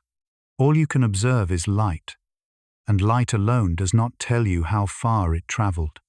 A bright star that is close can appear as luminous as a much brighter star that is much farther away. You need some way to distinguish between intrinsic brightness and apparent brightness. The solution came from a special type of star called a Cepheid variable. These stars pulse rhythmically, expanding and contracting in regular cycles that last from a few days to several months. And here is the crucial point. There is a direct relationship between a Cepheids' pulsation period and its intrinsic luminosity. Cepheids that pulse more slowly are intrinsically brighter. Those that pulse faster are fainter. This period luminosity relationship was discovered by Henrietta Swan Leavitt in 1908 while studying variable stars in the Magellanic Clouds, two small satellite galaxies of the Milky Way. Her discovery provided astronomers with a cosmic standard ruler, a way to measure distances that would completely revolutionize our understanding of the universe. Edwin Hubble was the first to use Cepheid variables to measure the distance to Andromeda. In 1924, using the 100-inch telescope at the Mount Wilson Observatory, he identified individual Cepheid variables in Andromeda. He measured their pulsation periods by observing them night after night for months. He then used Leavitt's period luminosity relationship to calculate how intrinsically bright these stars were. By comparing their intrinsic brightness with their apparent brightness seen from Earth, he was able to calculate how far away they must be. His initial answer was approximately 900,000 light-years. This was much larger than the known size of the Milky Way at the time, which meant that Andromeda could not be a nebula within our galaxy, as many thought. It had to be a separate galaxy, an island universe comparable in scale to our own Milky Way. This discovery instantly expanded the known universe by a factor of thousands. But Hubble's measurement was wrong. Not dramatically wrong, but significantly. The problem was that the calibration of the period luminosity relationship he was using was not completely accurate. In the 1950s, the astronomer Walter Bade discovered that there are actually two types of Cepheid variables with slightly different period luminosity relationships. Hubble had been using the incorrect calibration, which meant that his distances were systematically underestimated. When the corrections were made, the distance to Andromeda doubled to approximately 2 million light-years. This new measurement withstood scrutiny for decades, gradually being refined as observation techniques improved. By the 1980s, the accepted distance was approximately 2.2 million light-years, with an uncertainty of about 10%. But astronomers wanted better precision. A 10% uncertainty in the distance to Andromeda translates into 20% uncertainties in luminosity measurements and 30% uncertainties in mass measurements. To truly understand Andromeda in detail, they needed to know its distance with much greater accuracy. The Hubble Space Telescope provided the tools to achieve this. Free from the atmospheric distortion that plagues ground-based telescopes, Hubble could resolve individual Cepheid variables in Andromeda with unprecedented clarity. Between 1993 and 2000, Hubble systematically observed hundreds of Cepheid variables in Andromeda, measuring their periods and brightnesses with extreme precision. The results were published in 2001. The new distance to Andromeda was 2,530,000 light-years, with an uncertainty of only 5%. This was a dramatic improvement over previous measurements, reducing the uncertainty by more than a factor of 2. And this is the figure we use today, generally rounded to 2.5 million light-years for simplicity. But what does this distance really mean? Let us try to put it into perspective in ways we can begin to grasp. If you could travel at the speed of light, 300,000 kilometers per second, it would take you 2.5 million years to reach Andromeda. If you started that journey when the first modern humans were evolving in Africa, you would barely be arriving now. With our current technology, the distance is even more incomprehensible. The Voyager 1 spacecraft, launched in 1977, is the most distant human-made object. It has been traveling for more than 40 years and is now approximately 23 billion kilometers from Earth. At its current speed, It would take approximately 75 billion years to reach Andromeda. That is more than 5 times the current age of the universe. Or consider this. If you could drive to Andromeda in a car at 100 kilometers per hour, it would take approximately 270 trillion years. If you started that trip at the Big Bang, you would have barely covered 0.005% of the distance so far. The light from Andromeda has been traveling toward us for the entire existence of the genus Homo. It has been traveling while continents drifted, while ice ages came and went, and while species evolved and went extinct. And during all that time, it has been traveling in a perfectly straight line across the nearly empty space between galaxies, without deviating even a bit from its path. But here is something even more astonishing. The individual photons from Andromeda that enter your eye when you look at the night sky have traveled without interruption, since they were emitted by a specific star in Andromeda 2.5 million years ago. They were not absorbed and re-emitted. They did not bounce off anything. They simply traveled in a straight line for 2.5 million years until, by pure chance, they entered your pupil. The probability that any specific photon emitted by a star in Andromeda will end up in your eye is astronomically small. Andromeda emits approximately 10 to the 45th power photons per second in all directions. Your pupil captures perhaps 1 billion photons from Andromeda per second when you look at it. That means barely a billionth of a billionth of a billionth of the photons emitted by Andromeda reach your eye, and yet they are enough for you to see the galaxy clearly on a dark night. The precise measurement of 2.5 million light-years also allowed astronomers to calculate other properties of Andromeda with greater accuracy. Knowing the distance and measuring Andromeda's angular size in the sky, they could calculate its actual physical size. Knowing the distance and measuring its apparent brightness, they could calculate its total intrinsic luminosity.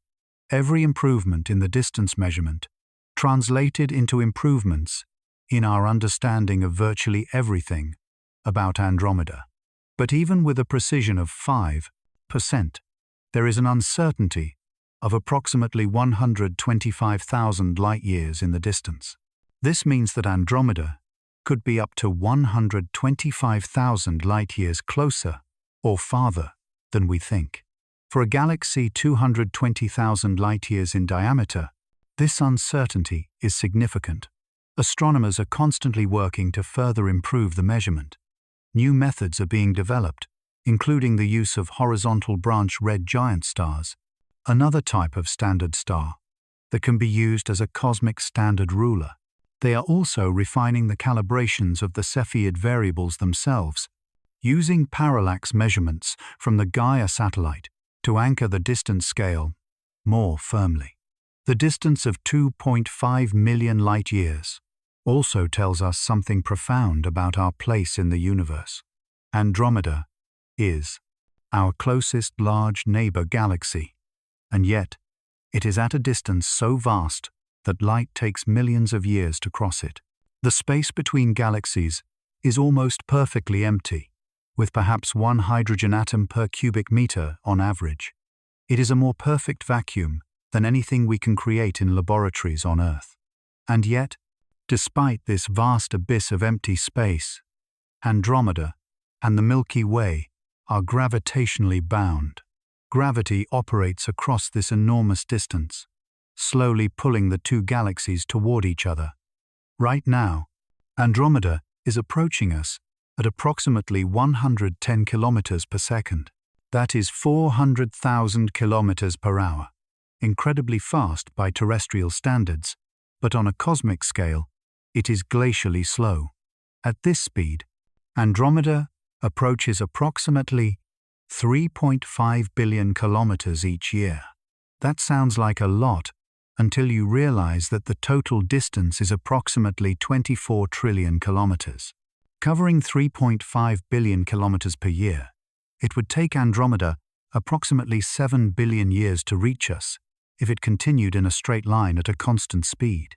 But, of course, it will not continue in a straight line at a constant speed. As Andromeda approaches, the gravitational pull between the two galaxies will increase, accelerating the encounter. Current simulations predict that the collision will begin in approximately 4 billion years, not 7 billion. And when it happens, it will be the most dramatic event in the history of the local group. The distance of 2.5 million light-years also means that we are seeing Andromeda as it was 2.5 million years ago, not as it is now. The stars we see could have exploded as supernovae 2 million years ago, but we will not know until the light from those explosions reaches us in another 500,000 years. New stars might be being born in Andromeda right now, but we will not see them for another 2.5 million years. This time disconnect between what we see and what is actually happening is one of the strangest aspects of astronomy. We can never see the universe as it is now. We can only see it as it was. And the farther we look, the farther back in time we look. Andromeda shows us the local universe as it was when our ancestors were barely learning to be human. The 2.5 million years of solitude that separate Andromeda from us are also a reminder of the incredible vastness of the cosmos. Andromeda is our closest neighbor, practically our cosmic neighborhood, and yet it is at a distance that completely defies human comprehension. Beyond Andromeda, there are hundreds of billions of other galaxies, each separated from its neighbors by even more immense distances. And yet, despite all this distance, we are connected. The matter that makes up your body was forged in stars that could have been in Andromeda or the Milky Way or any other galaxy in the early universe. We all share a common origin in the Big Bang 13.8 billion years ago, and in the future, Andromeda and the Milky Way will share a common destiny, merging into a single giant galaxy. The measurement of 2.5 million light-years is more than just a number. It is a link between the past and the present, between the known and the unknown, between our small planet and the immensity of the cosmos. The inevitable cosmic dance, Andromeda and the Milky Way. The destiny of Andromeda and the Milky Way is sealed. In approximately 4 billion years, these two twin galaxies will collide in a cosmic event so spectacular that it will completely redefine the local universe. It is not a question of if it will happen, but when and how. And thanks to decades of increasingly sophisticated computational simulations, we can now predict the details of this catastrophic encounter with remarkable precision. The story of this prediction began in the 1950s, when astronomers first noticed that Andromeda is not moving away from us like most other galaxies in the universe. Due to the expansion of the universe, distant galaxies move away from us, and the farther away they are, the faster they move. But Andromeda is different. It is approaching us at approximately 110 kilometers per second. Initially, this was perplexing. If the universe is expanding, how can a galaxy move toward us? The answer is that on local scales, gravity can overcome the expansion of the universe. Andromeda and the Milky Way are close enough to each other and are massive enough that their mutual gravitational pull dominates over the cosmic expansion. They are gravitationally bound, condemned to eventually meet, no matter how much the universe tries to expand. The first predictions about the collision were simple and approximate. If Andromeda is approaching at 110 kilometers per second and is 2.5 million light-years away, then it should take approximately 4 or 5 billion years to arrive. But this is a massive simplification. It does not take into account gravitational acceleration, the tangential motion of the galaxies, the perturbations from other galaxies in the local group, or dozens of other complicated factors. To obtain truly accurate predictions, Astronomers needed to use supercomputers to simulate the encounter in full detail. And this is extraordinarily difficult.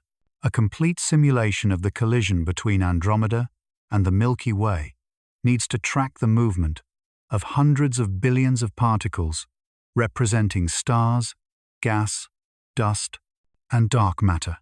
Each particle gravitationally interacts with every other particle. It is one of the most challenging computational problems in all of science. The first detailed simulations were performed in the 1990s using the most powerful supercomputers available at the time. They showed something surprising. During this phase, which will last approximately the next 3 billion years, the two galaxies remain separate and relatively intact. From Earth, Andromeda will gradually appear larger in the night sky as it approaches. In approximately 3 billion years, Andromeda will be so large in the sky that it will cover an area several times the size of the full moon. It will be one of the most spectacular objects in the night sky, clearly visible even in cities with light pollution. The most recent simulations, published in 2020, suggest that there is approximately a 50% probability that the galaxies will not collide directly in this first encounter. Instead, they might pass very close to each other, exchanging matter, but without completely merging. During this first close encounter, the tidal forces will be immense. Tides are not just an oceanic phenomenon on Earth. They are a fundamental consequence of gravity. When two massive objects pass close to each other, the gravity of the closer object pulls more strongly on the near side of the other object than on the far side. This difference in gravitational force creates a stretching effect. In the case of Andromeda and the Milky Way, the tidal forces during the first close encounter will be powerful enough to dramatically distort the shape of both galaxies. The galactic disks, which are now relatively flat and circular, will be stretched and warped. The spiral arms will be torn off and launched into intergalactic space. Billions of stars will be ejected from their original galaxies, forming long, diffuse streams that will connect the two galaxies like stellar bridges. But even during this chaotic encounter, individual stars will almost never collide with each other. Galaxies may look densely populated when we see them in photographs, but in reality, they are mostly empty space. The average distance between stars in the Milky Way's disk is approximately 5 light-years. That is like having two tennis balls separated by 1,000 kilometers. Even when two galaxies pass through each other, the individual stars simply pass each other without touching. Our own sun and solar system will likely survive intact during the collision. The probability of another star passing close enough to perturb the planet's orbits is extremely low, perhaps 1 in 10 billion. But even if the Sun does not collide with another star, its orbit around the galactic center will be dramatically altered. We could be launched into the galactic halo, far from the disk where the Sun currently resides.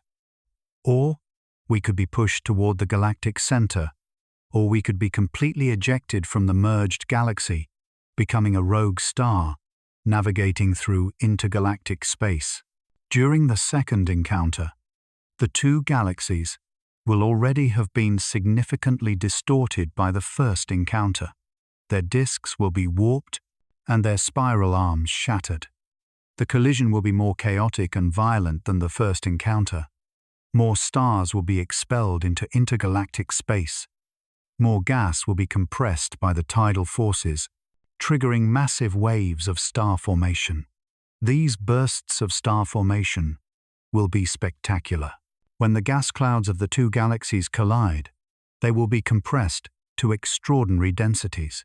This will initiate a massive gravitational collapse of molecular clouds, forming millions of new stars in regions the size of star clusters. Some of these star formation regions will be so bright that they will exceed the luminosity of entire galaxies. Astronomers call them starburst galaxies, and they are some of the brightest objects in the universe. The massive stars formed in these explosions will live brief, bright lives, burning their nuclear fuel in barely a few million years before exploding as supernovae. During the peak of the merger, there could be hundreds of supernovae exploding per year in the combined galaxy, compared to only 2 or 3 per century in the current Milky Way. The night sky would be constantly illuminated by the glow of distant supernovae, some bright enough to cast shadows even during the day. After the second encounter, the two galaxies will separate one more time, but this time not so far. Their orbital energy will have been dissipated by dynamical friction and tidal interactions. They will fall back toward each other more quickly, experiencing a third encounter, then a fourth, each time faster and more chaotic. Eventually, after several billion years and multiple encounters, the two galaxies will completely merge into a single giant galaxy. The aftermath, Milkomeda or Lactomeda. This new galaxy will be fundamentally different from either of its progenitors. It will not be a spiral galaxy like Andromeda and the Milky Way. The merger process will have completely destroyed the spiral structure, mixing the stars into a more or less spherical distribution. The new galaxy will be elliptical, a class of galaxy characterized by rounded or elongated shapes, with no distinct spiral arms, and very little remaining interstellar gas. Most of the gas will have been converted into stars during the bursts of star formation, or will have been expelled into intergalactic space by stellar winds and supernovae. Without gas, there will be very little future star formation. The merged galaxy will be mainly a population of old stars that will slowly fade out over billions of years. Astronomers have already proposed a name for this future merged galaxy, Milkomeda or Lactomeda, a combination of Milky Way and Andromeda. It will contain approximately 2 trillion stars, the combined sum of the stellar populations of both progenitor galaxies. It will be one of the largest galaxies in the local group, surpassed only by some giant elliptical galaxies in more distant galaxy clusters. The mass of Milkomeda will be approximately 2 trillion times the mass of the Sun, again the sum of the masses of Andromeda and the Milky Way.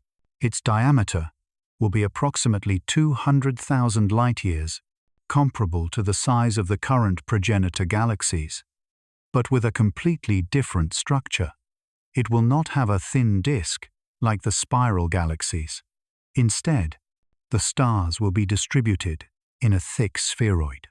The supermassive black hole at the center of Milkomeda will be the result of the fusion of the central black holes of both progenitor galaxies. The Milky Way's black hole has a mass of approximately 4 million solar masses. Andromeda's has approximately 100 million solar masses. When they merge, they will create a black hole of approximately 104 million solar masses.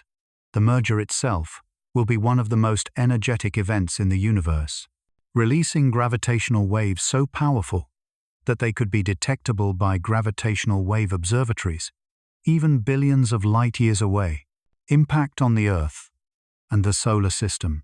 But here is the question everyone asks. What will happen to the Earth during all this? The answer is complicated. First, it is important to remember that all this will happen in approximately 4 billion years. By then, the Sun will have evolved significantly. In approximately 5 billion years, the Sun will exhaust the hydrogen in its core and begin to expand into a red giant. During this expansion, it will likely engulf Mercury and Venus, and possibly the Earth as well. So, the galactic collision might be irrelevant, because the Earth may already have been destroyed by the Sun's evolution. But let us assume, for argument's sake, that the Earth somehow survives. Perhaps humanity has developed technology to move the Earth's orbit farther from the Sun. What would we experience during the galactic collision? The most obvious change would be to the night sky. During the several billion years of the merging process, the sky would change dramatically from one era to the next. In the early stages, Andromeda would dominate the sky as a gigantic oval of diffuse light. During the close encounters, the sky would be filled with chaotic structures, streams of stars, and brilliant star formation regions. In the final stages, the night sky would be brighter than ever, filled with billions of mixed stars from both galaxies. Supernova rates would also increase dramatically. Instead of one supernova every 50 years on average, as now, there could be hundreds per year during the peak of the merger. Some of these supernovae would be close enough to be dangerous, bathing the Earth in radiation that could damage the ozone layer and affect life. But the probability of a truly close and dangerous supernova remains low, even during the merger. The solar system might experience close encounters with other stars more frequently. Although the probability of a direct collision remains extremely low, we could have stars passing at distances of 1 light-year or less several times during the merging process. These encounters could perturb the Oort cloud, a distant region of the solar system, filled with comets, sending swarms of comets toward the inner solar system and increasing the risk of impacts. But overall, for life on Earth, assuming it still exists, the galactic collision would be more of a visual spectacle than an immediate existential threat. The true threats to life on Earth, on that timescale, are more likely the heating of the sun as it ages, not the galactic merger. A look to the future. Imagine for a moment that you could travel into the future and witness the collision between Andromeda and the Milky Way from a safe location somewhere in space. What exactly would you see? How would this cosmic ballet unfold before your eyes over billions of years? The answer is one of the most spectacular visualizations that modern science can offer us. 2 billion years from now. Let us start 2 billion years in the future, still 2 billion years before the first close encounter. The night sky from Earth has changed remarkably since our time. Andromeda is no longer a faint patch, barely visible to the naked eye. It is a bright, distinctive oval covering approximately twice the apparent diameter of the full moon. On dark, clear nights, you can clearly distinguish its structure, the bright bulge in the center, surrounded by the fainter glow of its disk. 1 billion years from now. Advance. 1 billion years. We are now 1 billion years from the first encounter. Andromeda covers approximately 6 times the diameter of the full moon, a gigantic oval of diffuse light that is one of the most prominent objects in the night sky.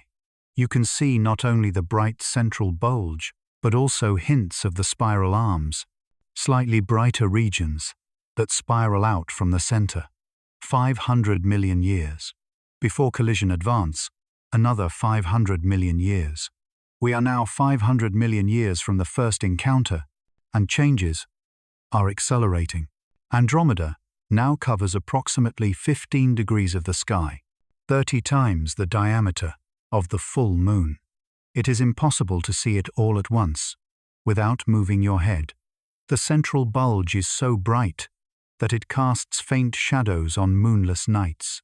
The spiral arms are clearly visible to the naked eye, curved bands of light spiraling out from the bright nucleus. Tidal forces are now obvious in both galaxies. The disks are visibly warped, curving upward at the edges, like paper plates that have gotten wet.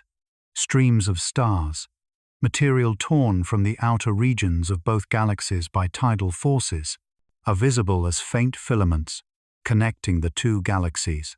100 million years before collision. Now, let us jump to 100 million years before the first encounter. The change in the sky is dramatic. Andromeda now covers more than 60 degrees, more than 100 times the diameter of the full moon. It completely dominates a large portion of the sky. The nucleus is so bright that it is difficult to look directly at it without your eyes adjusting. The spiral arms are spectacular, brilliant bands of young blue stars intertwined with dark lanes of dust. And then the first encounter arrives. During the first encounter, during a period of approximately 50 million years, Andromeda passes extremely close to the Milky Way. At the point of closest approach, the two galaxies are separated by barely 100,000 light-years, less than half their current separation. The sky during this period is something that no description can do justice to. Andromeda literally fills half the sky. It is not a distinct object in the sky like the moon or the sun. It is the sky. Everywhere you look, you see stars, nebulae, and star clusters, all belonging to Andromeda. It is like being inside two galaxies. At the same time, seeing the Milky Way around you, but also seeing Andromeda superimposed on it. The tidal forces are catastrophic. The spiral arms of both galaxies are torn off and launched into space. You can see these arms as bright, twisted bands extending across the sky, connecting the two galaxies like bridges of light. Billions of stars are ejected from their original galaxies, forming a diffuse halo that envelops both systems. But the most spectacular thing is the bursts of star formation. When the gas of the two galaxies collides, it is compressed to extreme densities. This triggers the gravitational collapse of massive molecular clouds, forming millions of new stars, in regions the size of star clusters. During the peak of star formation activity, there are hundreds of supernovae exploding per year. On any given night, you can see a dozen or more supernovae in the sky, some bright enough to be visible even during the day. The night sky literally flashes with stellar explosions. The final fusion after the second encounter, the two galaxies will separate one more time, but not so far. Eventually, approximately 5 billion years from our time, the two galaxies completely merge. There is no longer any distinguishable separation between them. The stars from both galaxies are completely mixed. The two supermassive black holes orbit each other in the combined center, losing energy through the emission of gravitational waves, until they finally merge into a single giant black hole. The sky after the merger is unlike anything we have ever seen. There is no spiral structure. Stars are distributed more or less uniformly in all directions, creating a diffuse glow that fills the sky. It is brighter than the sky we know because there are more stars, but it is also more uniform, without the dramatic features, like the band of the Milky Way, that are so prominent in our current sky. Star formation has dramatically decreased.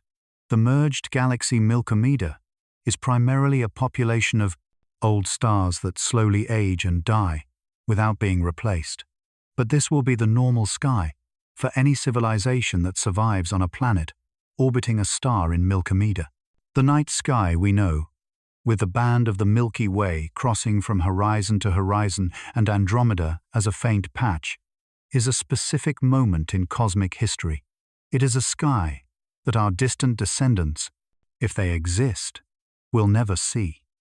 And it is a sky that we can only fully appreciate when we understand its temporal nature, knowing that even the largest and seemingly most permanent structures of the universe are constantly evolving, changing, and being transformed by the fundamental forces of nature.